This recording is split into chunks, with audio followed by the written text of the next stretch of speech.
Welcome to the Corporate Detox podcast. I'm your host, Amanda McWhorter. I'm a corporate dropout, recovering people pleaser and perfectionist turned burnout recovery coach.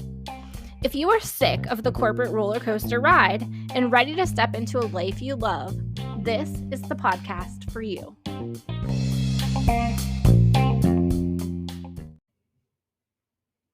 Welcome back to the Corporate Detox podcast.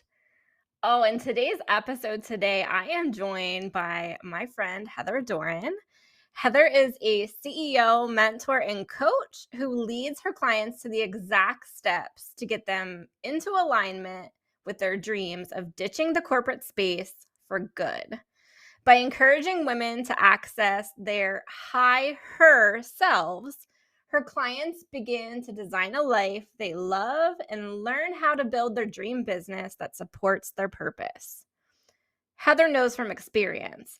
After years in corporate, Heather realized she was miserable and started her own company.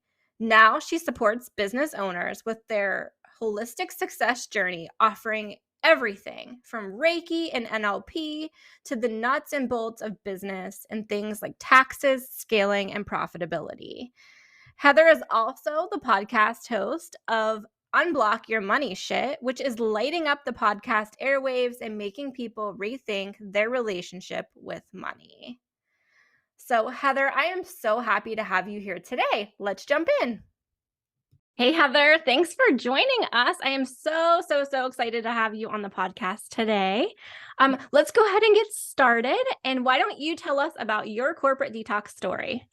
Yes. Well, thank you for having me on. This is really exciting. I'm so excited for your new podcast. So I do actually say a little bit, but that's okay. I just let it flow. I actually started the idea of corporate back when I was beginning college, and I remember going through the job board. So my degree was in accounting or is in accounting, whatever. And I was looking through all the job boards and seeing oh, I'd love to do that job. Oh, I'd love to do that job. I'd love to do that job. And about 15-ish years later, I found myself working that job that I had the dream of, that corporate accountant. I was working for a CFO and a controller, and I was kind of their, right hand assistant to a lot of what was happening in the business and the finance. I got to really stand out and shine and take on these extra projects, these things where I saw there were gaps or holes in different processes, where people were spending days on projects that should have taken a couple hours, like reconciling the credit card, for example, paying the credit card. I mean, going through all of these receipts and just days, not even kidding you, days to check off receipts. And I'm like, God, there's got to be technology. We're in 2010 or whatever it was. There's got to be technology for this. So I started hunting, and I was able to get permission to take on these projects. It was people are spending a ton of time doing stuff that we have technology for. And a couple of years go by, and that really leaves me very drained. I was working a lot of hours. My son at the time was a teenager, and my husband was in the military. So he was either gone, deployed, not available, whatever. So my son spent those kind of later teen years free because I just wasn't there. And what is the most pivotal moment that happened for me is one year I got a 10% raise. And everybody thinks wow, 10%, that's better than inflation and whatnot. And it was basically the equivalent of $5,000. And when I did the math on it, I was wow, that's not a lot of money. And I really cried. It threw me back. It was that moment of, wow, what are we doing here? And I had realized that I had arrived. I'd arrived to this place of, that corporate job, having the position where people come to me and they ask me things and they like look up to me. I like approve things, like I help people walk through problems. I have this like job that I thought was my dream. And at the end of the day, I was not happy. I still wasn't happy. And that really made me assess this whole idea that we were raised with was, go to college, get a job, get a good job, make good money, and then you'll be happy. And I wasn't. And so that's what led me down the path of like, what's more? There's got to be more to this. And interestingly enough, I started helping people with their bookkeeping. So small businesses, like direct sales businesses, for example, where they would sell these products and they'd have all this inventory and they didn't know what the hell to do at the end of the year. And there was so many confusing things out there. So I started helping them. And even back then, I was helping them with what we think of as money mindset, of helping them understand, well, what makes you feel anxious about opening your bank account? Like, what makes you want to vomit when you think about these things? Like, what's actually going on? Which just led me down a whole rabbit hole of just mindset work. And now we have like neuroscience and all of that stuff. But it's really been a journey to unlock what lights me up, what excites me, what I love to do in the world, which is not spend all the time in a office, in a building. For someone else. Yeah. And really and truly helping them make millions of dollars. I mean, the owners that I worked for, I love them and I'm very grateful to them, but they ended up selling their company for millions of dollars. I don't know, some 100, 200, I don't know, millions, right? So, at the end of the day, well, what am I doing? Like, I'm doing all this for clearly not myself because I'm not happy. Your son's basically on his own as a teenager, right? A lot of time by himself. Yeah, exactly. Your spouse is gone, deployed. Yeah. And that brought in a whole nother layer of depression. Here I am just feeling like not good enough and not worthy, which, it's so interesting that we think we do all these things. And at the end of the day, it's really just our own self-worth that is coming through, but we don't really know how to identify that that's what it is.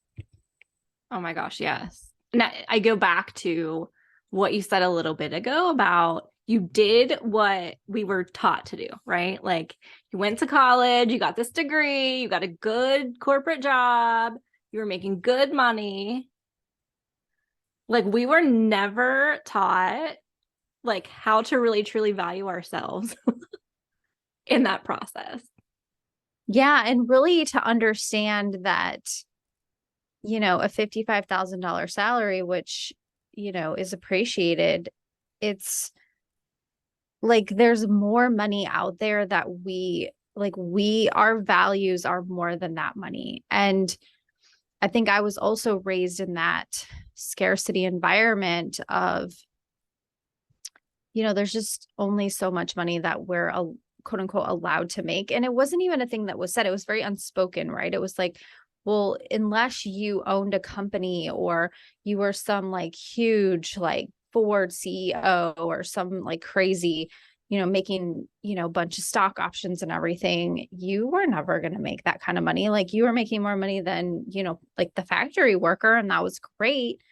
But even that, since I've worked in a factory doing accounting and seeing the things that they go through and just, the $10, $11 an hour. And I'm like, and I know that's going to piss some people off that I say that, but it's true.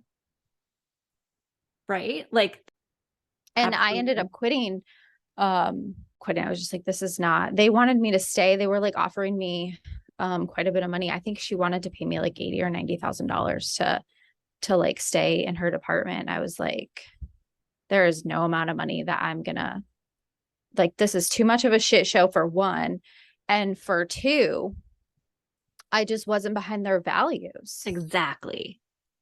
And people, I hear these stories with for instance, Amazon. People get, something will come out in the media and different people will, it was a couple of years ago, actually, maybe it was a year ago, around Christmas time, one of the Amazon workers came out, or this story came out where, Amazon was doing different things to make sure they didn't get hired for full time, or they didn't get this, or they were working a certain amount of hours.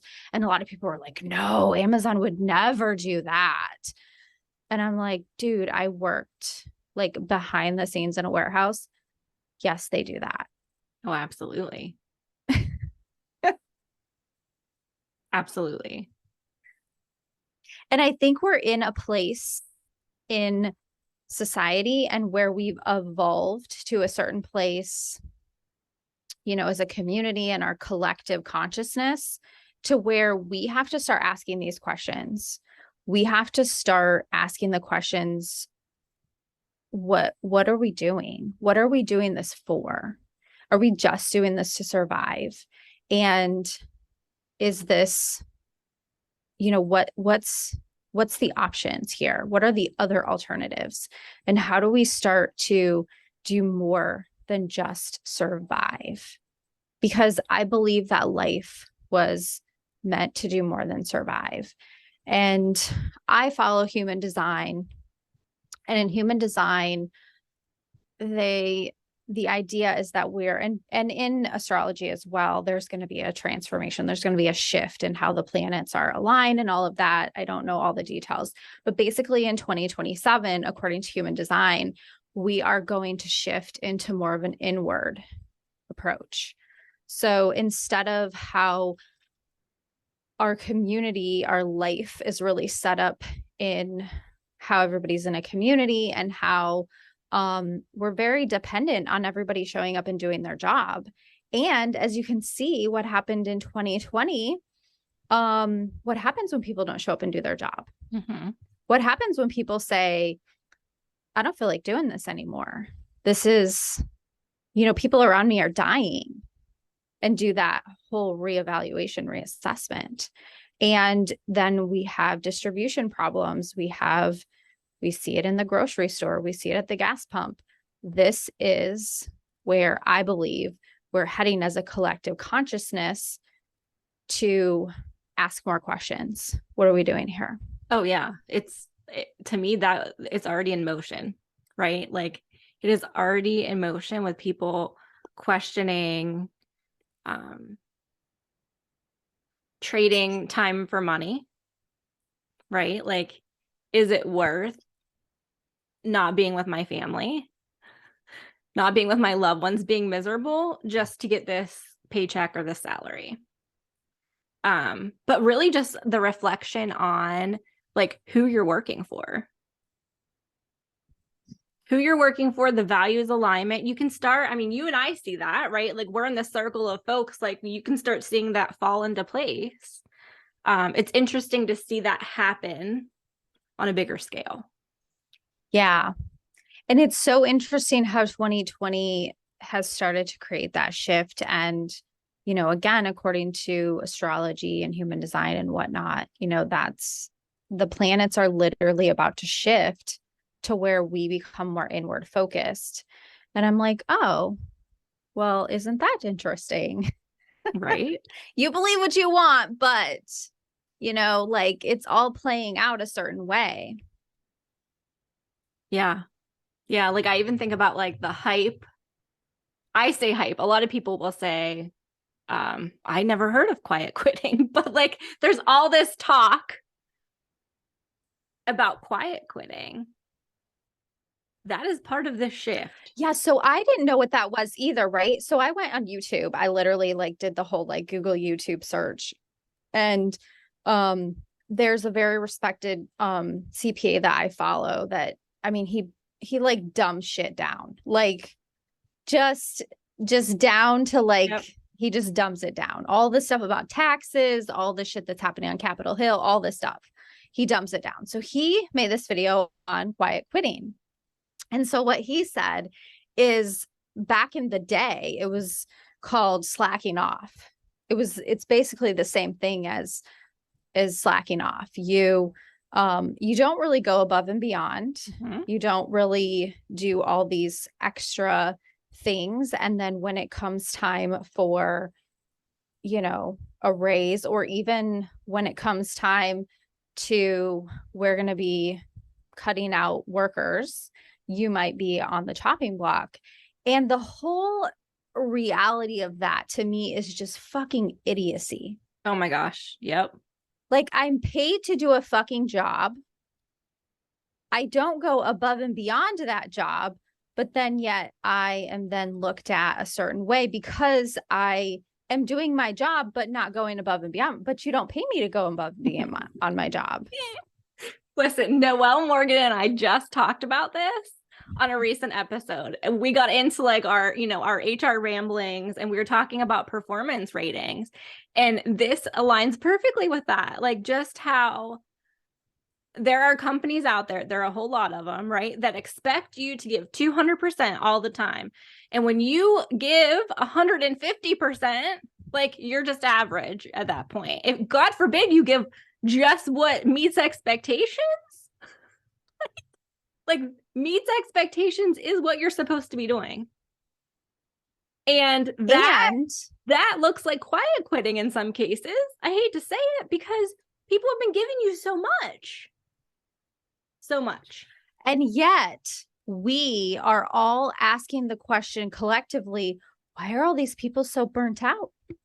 Oh my gosh. Why is everybody so stressed? Why does everybody have anxiety? I don't understand what's going on. Well, no shit. Yeah. We have all these medical problems. Women have, the highest rate for heart disease and obesity and all this other stuff that we're dealing with. Really? Well, when I don't have time to go and exercise and to get away from my desk and do these things that I'm supposed to be doing for my health, and yet then I'm called just average, right? Yep. And it's so interesting when these corporate companies, they come out, I don't know, it's maybe 10 years ago. And you've seen this, I'm sure, because you're in HR, with the benefits of like, oh, well, if you get so many steps on your little wristwatch thing, then we're going to give you a prize. Really, because that's actually what's helping us become healthier. No, actually, like, going home when you're supposed to every day is actually what we should be promoting our people to do. Instead, we're like, oh, if you can show that you ate so many fruits and vegetables every single week, then we're going to go ahead and give you a prize. Well, and for me, I worked in retail, right? So getting more steps in typically meant working longer hours so you could walk around the store and get stuff done. God. Like, that's what it meant for a lot of folks. And maybe that wasn't the intention right out of the gate, but that's the reality in, like, with frontline workers, right? Because we weren't asking the question, why, like, what's going on? Yeah. Like, what's the actual underlying cause of this? Yeah. Like, is it because we, call meetings at, a drop of a hat and you've had to cancel your last 5 times that you've scheduled an annual exam? Like, truthfully, that happens so much. God forbid you don't show up to that meeting because you have to go to the doctor. Yeah. Yeah. And then at the end of the year, there's the whole like insurance thing. Well, our insurance rates are kind of high, everybody. We need to do stuff to become healthier. Yep. Really? You don't say. Yeah. Yeah, absolutely. I love these emails that we get from corporate. We get them every Monday, and it's these like they're now called like some sunshine message or some crap. And I'm like, delete, who cares? Like, that's not what's helping your people, is by some fancy, and to truth be told, the people in the warehouse aren't even seeing it. Yeah. Oh yeah. Yeah. And I think back to like all the committees that we would have, right, to try to change the culture in the company and do this. And like essentially those people became glorified party throwers. Like, here, let's have a pizza party because that's gonna make everyone happy, right? Like, here you go. Here's some Little Caesars for you. Yeah, and yeah, I remember when I was growing up, my dad used to say the phrase to me, a fish starts stinking at the head. And I never really understood that until I got older. He used to tell me, when I got a little bit older, he would tell me, like, when you have a problem, you go to like a restaurant or you go to wherever you go to some type of retail place, and you have a problem with the person that whoever you're dealing with, like your checkout person or your whoever it is, like when you have a problem with them and they're not listening to you or they're not giving a shit or they're whatever, he said 9 times out of 10, it is useless for you to try to get any help from any higher person, because the reason why they're treating you that way is because they're treated that way by their supervisors and their managers, and it's all streams on up. So most of the time, and he's, as I've like learned this as an adult, most of the time you're right. You don't really get like anybody who gives a shit, because when you have management who doesn't really care, then neither does their frontline people. Yeah. And the reverse is true. When you have passionate managers and supervisors who love their people, who show love to their people, then that shows out too. Yeah. Yeah. So like in the retail setting, we would always, they're what I would call dog and pony show, right? But when the executives would come around, they want to see your store. And every retail, organization is like this. But it's usually just this big show, right? And your management team, your hourly folks, like they're working their butt off to get that store to look good for the visit. And there are so many times where those visits, you might get a thank you. But with that one thank you, there's 20 things that you're either doing wrong or you need to fix. Right? So like people, they get deflated. And especially like for me, the holiday times would really get under my skin. When you've got people that are away from their families, not spending the holidays with their families, and someone comes in and struggles to even say happy holidays or thank you, but they're just pointing out what needs to get done. Like, no crap. Like, we know that needs done, but there's no like actual appreciation. And I can't say it was always like that, but more recently, oh man, it was bad. Definitely. Oh, well, and now you have even less and less workers that are doing a lot of these jobs. And, it's so interesting that Congress is like, well, let's just raise the minimum wage. Well, did everybody fucking skip Econ 101?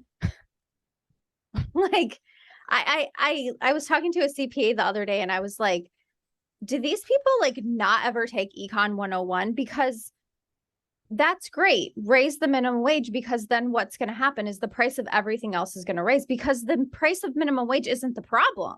Mm-hmm. Oh, yeah. That's not the problem. Yeah. You see right now on social media, everyone talking about the price of eggs. Right? I don't know if your feed's full of that, but like I swear I saw 4 posts just last night from people complaining about the price of eggs. Like, I did see one. This is the reason, right? And so much of the work that I want to be focusing on this year is getting into organizations and help them change the culture, because just throwing money at people is not solving the problem. No, it's not solving the problem, and it's not going to help your retention if your people are miserable and they don't trust you enough to tell you why. Yeah. And chances are you as a manager are then being treated like shit by your superiors. Absolutely. And you feel deflated and all the things, right?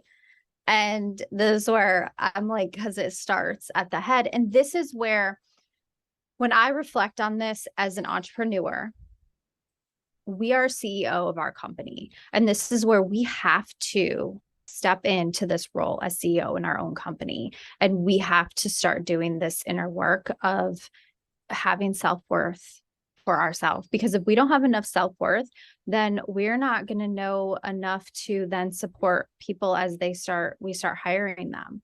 As we start bringing them on how to give feedback to them, how to walk alongside them as you're teaching them, as you're training them, and having this love because you were treated so shitty. You want it better for them. But what I find is that, we've been living in this corporate culture of being treated, everybody just treated like shit. And we have low self-worth. And then we're like, oh, I want to start my own business. Great. Which means you have to then step into the CEO role. And it's very hard Oh, because we don't yeah. know how to do it. Yeah. And for We me, don't I even think have the inner tools to even know.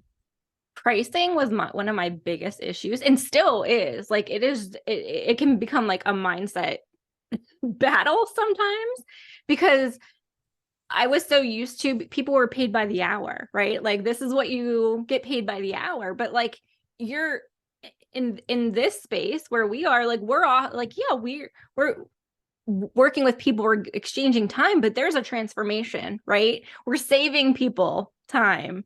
There are things that are happening that's not like just go get the loaf of bread off the shelf.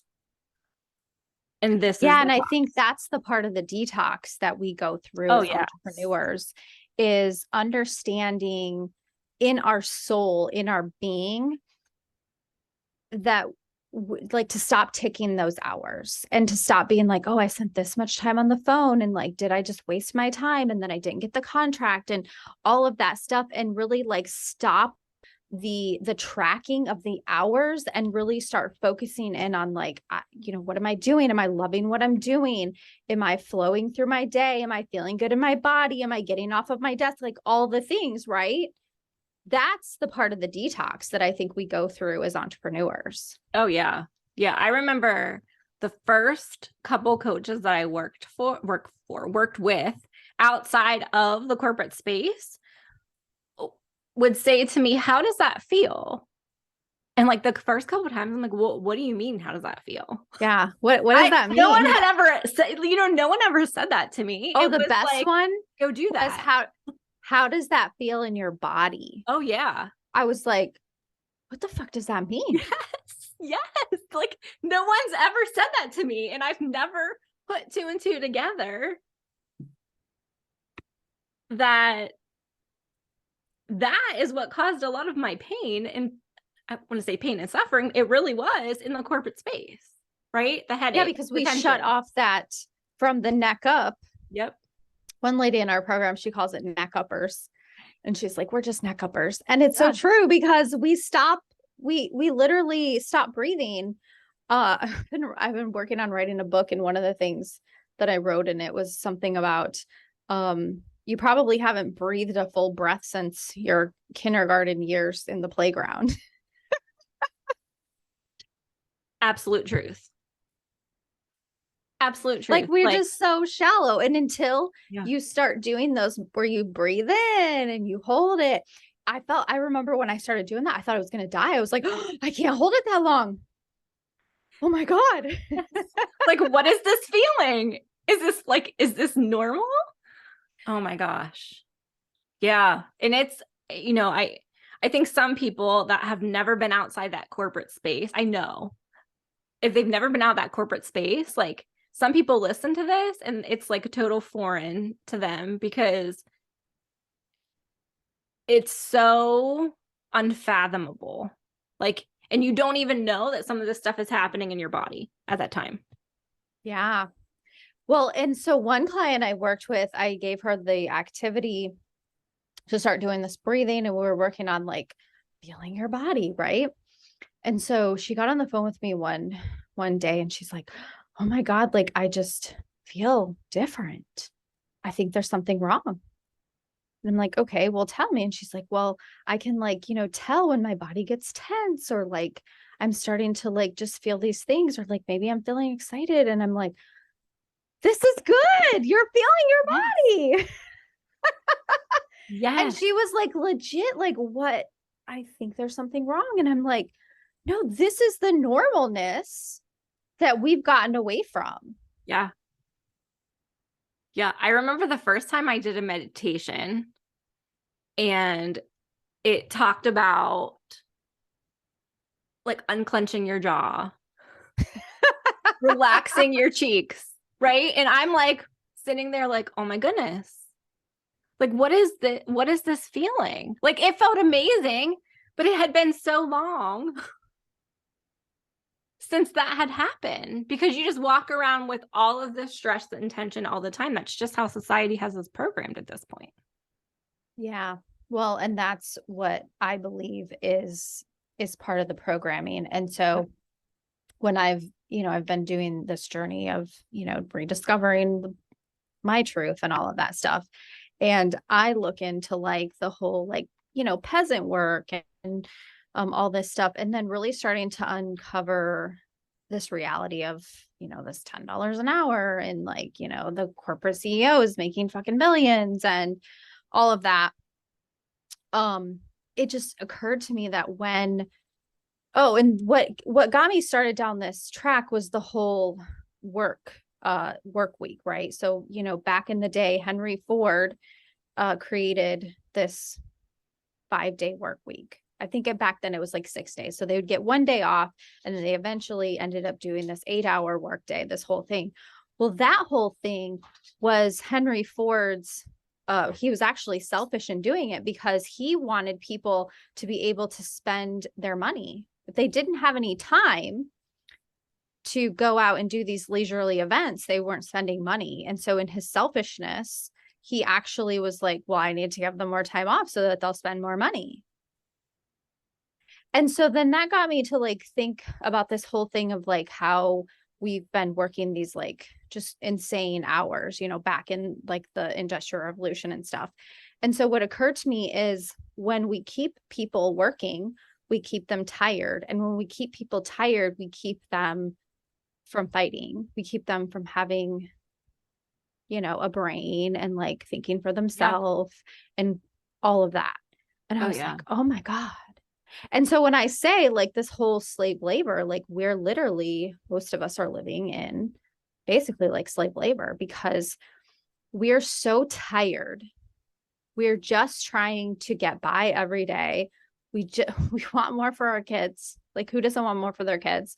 We want more for our kids. We're working so hard to just try to have a nicer house than what we grew up in, and a nicer car than what we had, and a little bit, maybe once a year of vacation, and just a little bit more than what we had when we were growing up, for our kids to then go on and have a little bit more. And so we're so focused and we're so tired that we don't even fight because we're just tired. We don't have room. We don't have energy. We don't even think about it. We just do it every day. Yeah. Oh yeah. Yeah. Like And think this about is where I think people like, we're not like that thought pattern is not happening enough. yeah. Yeah. I think about like the people that work, you know, 70 plus hours a week. Like truly, they don't even have time to think about how to take care of themselves. But really, like what do I want? What do I want? Like what do I want? And then they don't have the time to go out there and get it. Yeah, it's It's not like work, possible. sleep, work, sleep, work, sleep. That's it.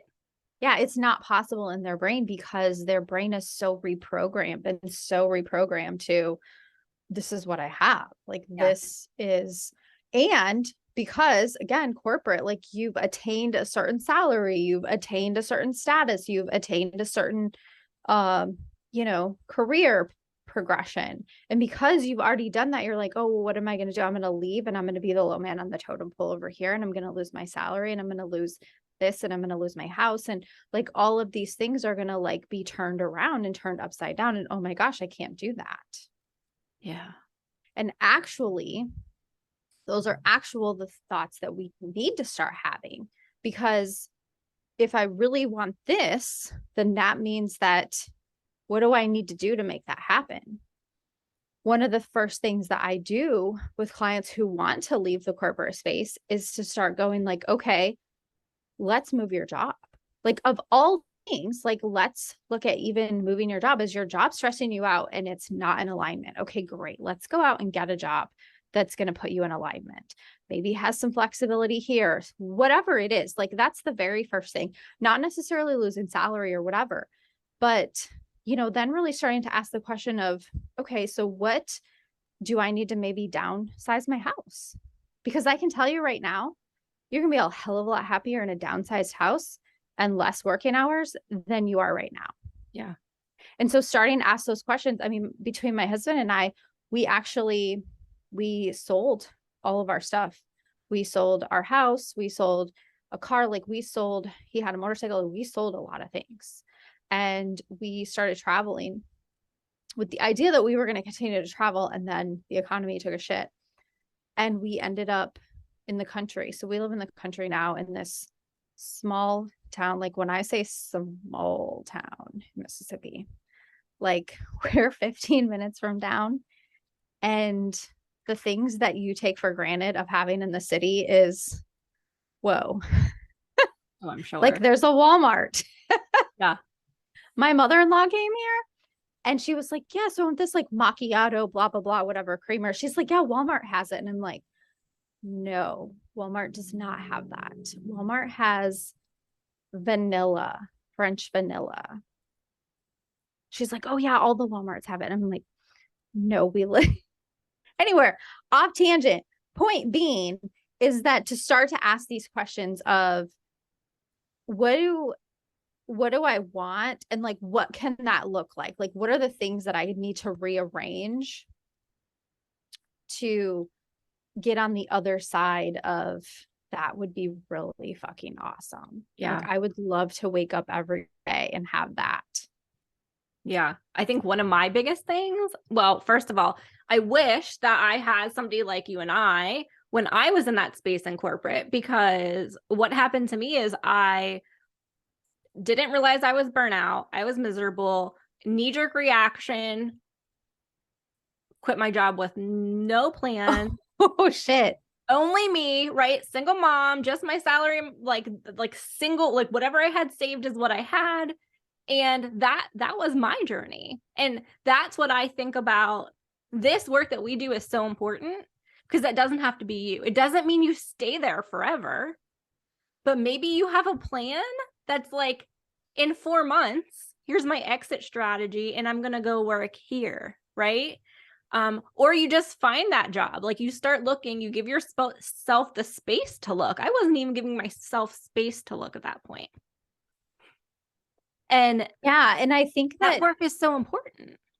That as high achieving corporate people, men and women, the way that you look for work now is so fucking different. Yeah.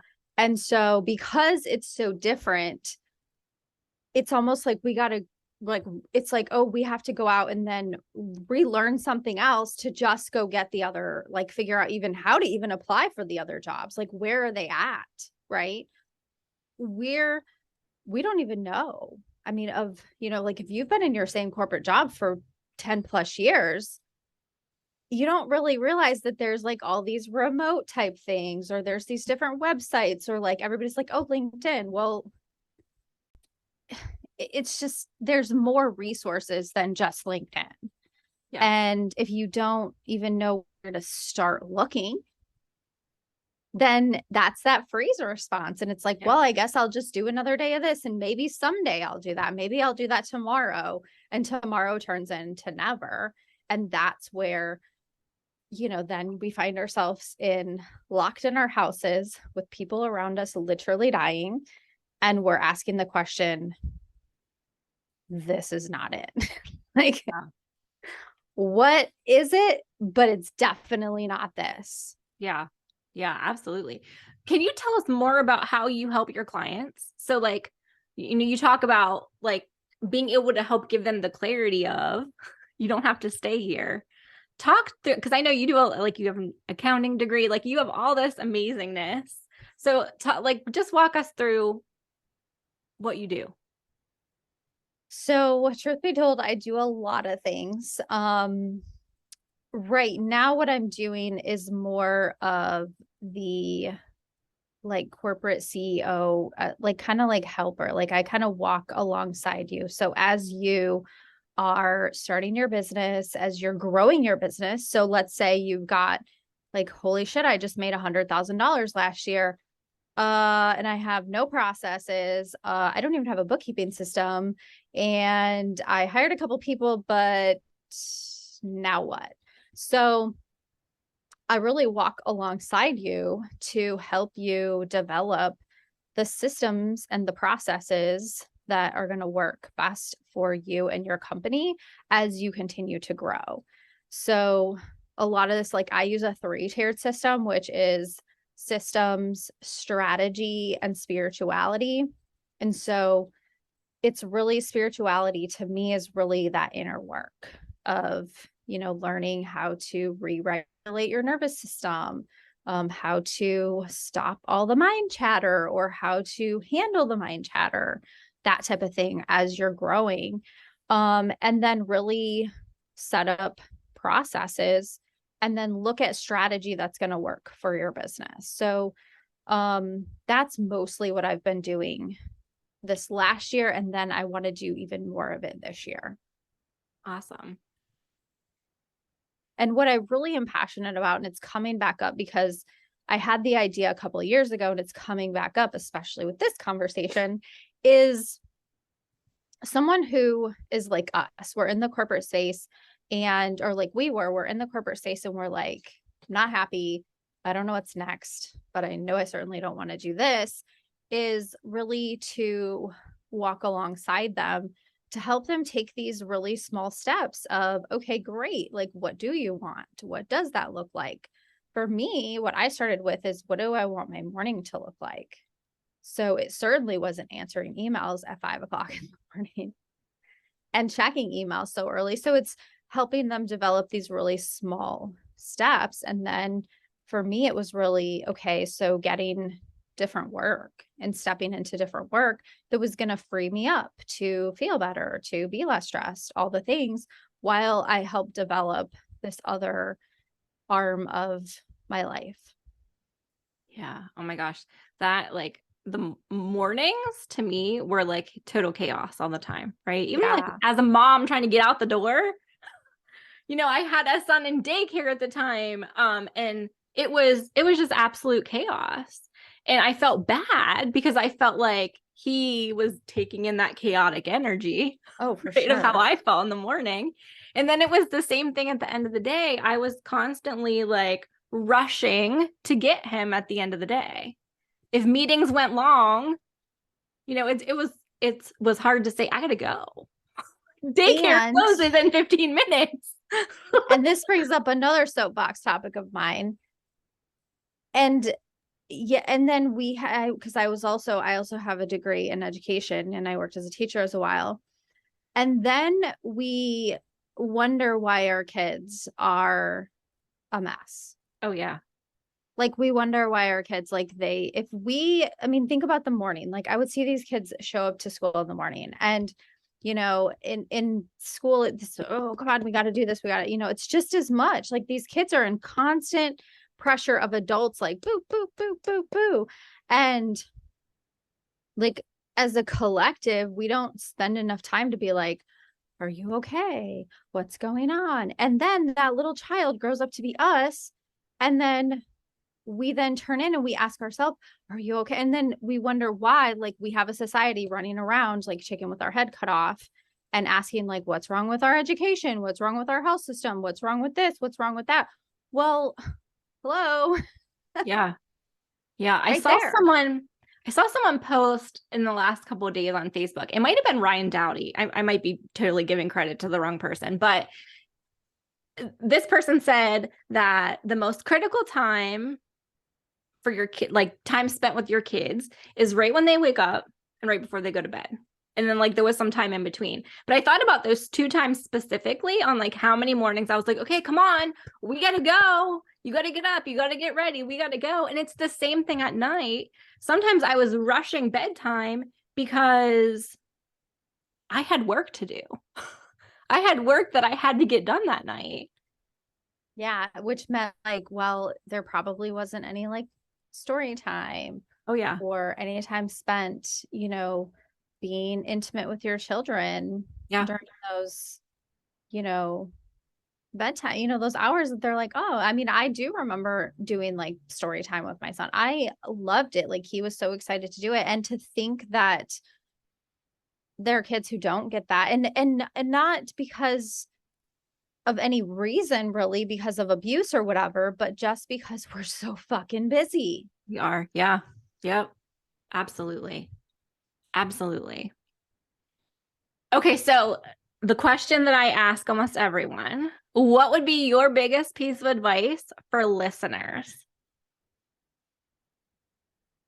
So most of your listeners, I'm guessing, are in this corporate space or leaving the corporate space or really wanting to like exit that stress.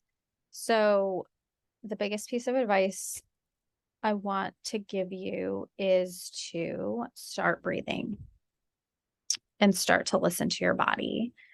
Um, and in the program, I know because you did Mind Magic with Tracy, right? Yeah. So Tracy, one of the very first of things that she has us do is to set breathing alarms.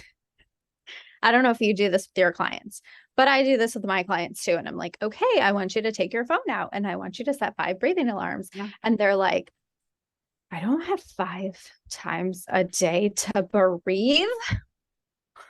It's 90 seconds. Yeah. And the self-awareness around how many times you snooze it because you can't put yourself first tells you a lot.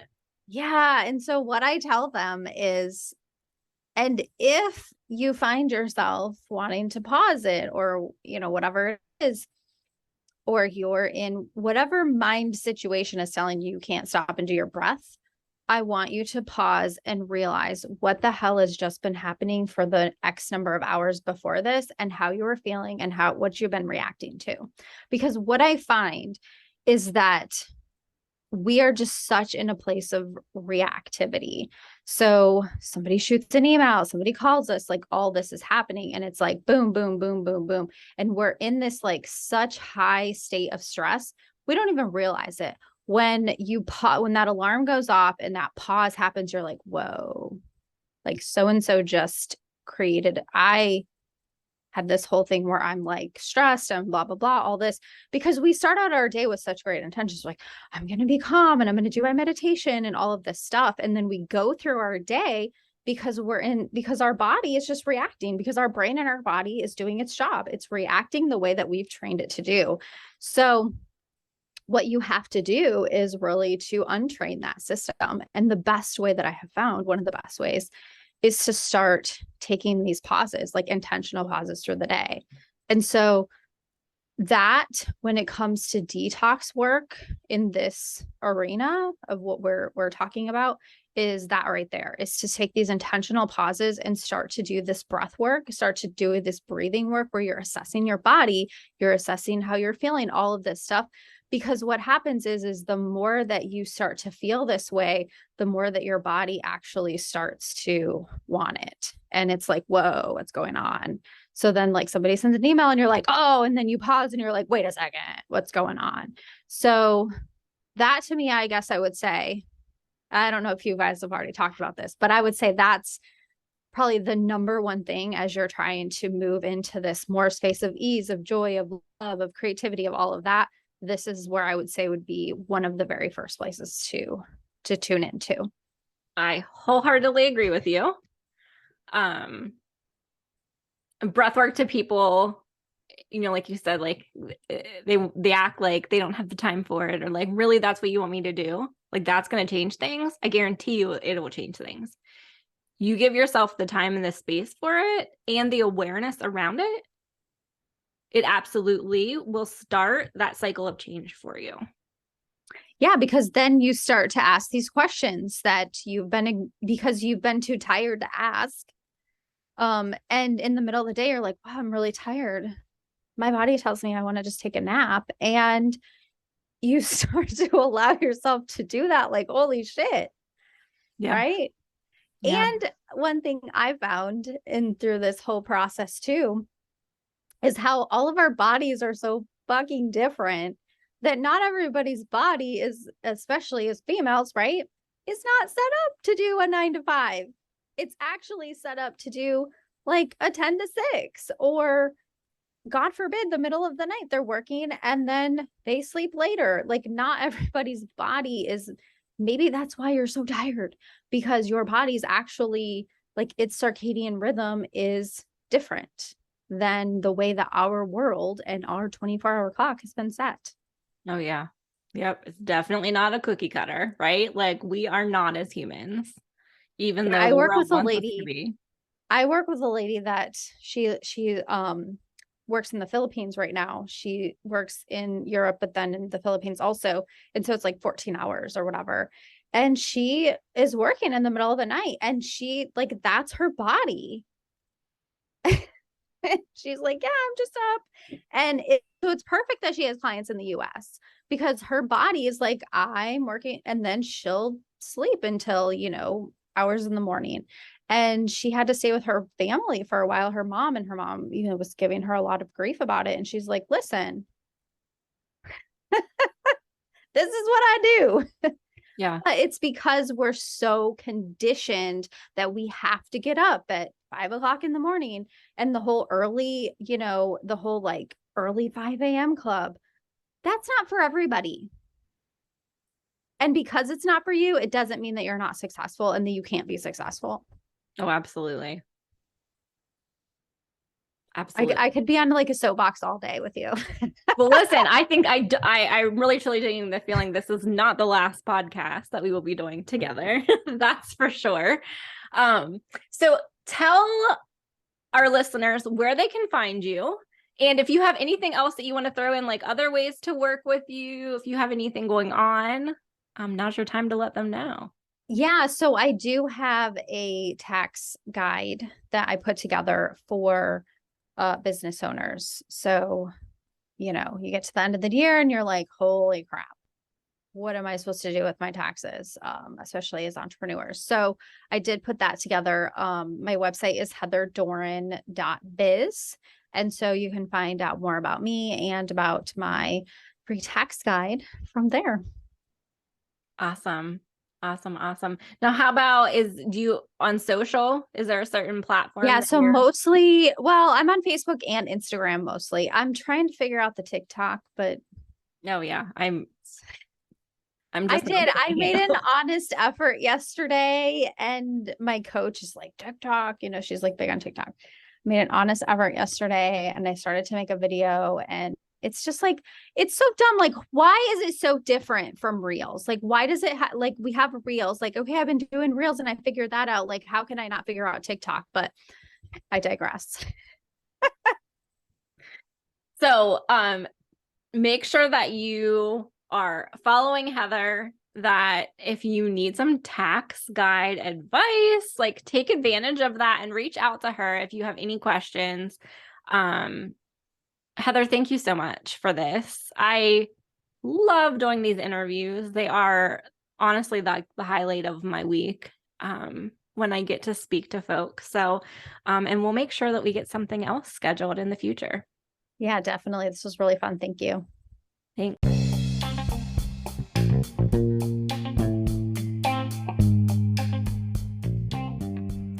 So, are you ready to start your own corporate detox journey? Well, if you are, make sure that you check out amandamcwhorter.net for different ways to work with me, as well as some freebies that could help you get started. If you're on social media, follow me at Amanda K. McWhorter on Facebook, LinkedIn, and Instagram.